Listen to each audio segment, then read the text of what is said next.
Certains gros opérateurs économiques de la place sont très remontés contre le ministre du Développement rural, Modibo Keïta, pour avoir mis fin au monopole des engrais subventionnés par l'État. Avec cette suppression, le ministre va sauver les 15 milliards de FCFA que l'État débourse chaque année sans impact. Des opérateurs économiques réputés être des gros fournisseurs d'engrais sont aujourd'hui très remontés contre l'actuel ministre du Développement rural, Modibo Keïta. La raison est très simple. Ce ministre très intègre a mis fin au monopole concernant la distribution des engrais subventionnés par l'État dans le cadre de la campagne agricole 2021. Alors qu'ils étaient très nombreux, des opérateurs économiques qui vivaient de cette opération. Des sociétés comme PA, Togna Agro-Industrie, Goumani Société Anonyme Jimali Engrais, se frottaient les mains. Le hic est que l'État débourse chaque année plus de 15 milliards de FCFA pour subventionner les engrais. Or à chaque campagne, c'est le fiasco, certains fournisseurs précédents caissaient leurs sous sans pour autant effectuer normalement leur travail. La fin du monopole n'arrange donc pas ces opérateurs. Rappelons qu'un monopole est une situation de marché dans laquelle un seul vendeur fait face à une multitude d'acheteurs. Le bien ou le service distribué ne doit pas être substituable. La fin du monopole permet aujourd'hui à des milliers de distributeurs d'engrais d'être opérationnels. Ils étaient écartés sous le régime d'IPC au profit de gros opérateurs économiques, qui étaient prêts à tout. Du coup, beaucoup d'entre eux sont devenus banalement très riches, voire milliardaires.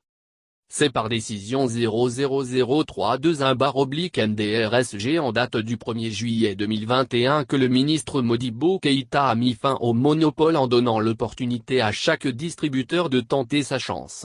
Enjeu des milliers de tonnes d'engrais repartis dans les directions régionales de l'agriculture, Kayes, Koulikoro, Sikasso, Ségou, Mopti, Tombouctou, Gao, Taoudéni, Koussiala, Bougouni, Dioïla, Nioro et Bamako, et des offices et agences comme l'Officerie Ségou, l'Office du Niger, l'Office du périmètre irrigué de Baguénéda, OPIB, l'Office de la Haute-Vallée du Niger, OVN, l'Agence de développement rural de la vallée du fleuve, l'Office du Moyen Bani, OMB, l'Office de développement rural de Sélingué, ODRE, et l'Office Rimopti. La présente décision abroge toute disposition antérieure contraire, notamment la décision N-0003004/NDRSG du 21 juin 2021 fixant répartition des engrais subventionnés par fournisseurs sélectionnés au titre de la campagne agricole 2021 et la lettre N-00832 du 21 mai 2021 transmettant la liste des fournisseurs d'engrais et de semences, précise la décision du ministre du Développement rural. Auparavant, la décision N-0003004/NDRSG du 21 juin 2021 avait fixé la répartition des engrais subventionnés par fournisseurs sélectionnés. Et quelques fournisseurs avaient été seulement sélectionnés.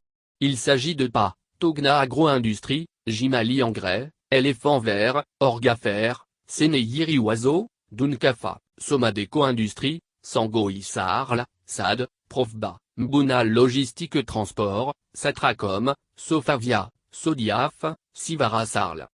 Quand on fait le calcul, PA venait en première position avec près de 23 000 tonnes d'engrais tandis que Togna Agro-Industrie avait près de 16 000 tonnes.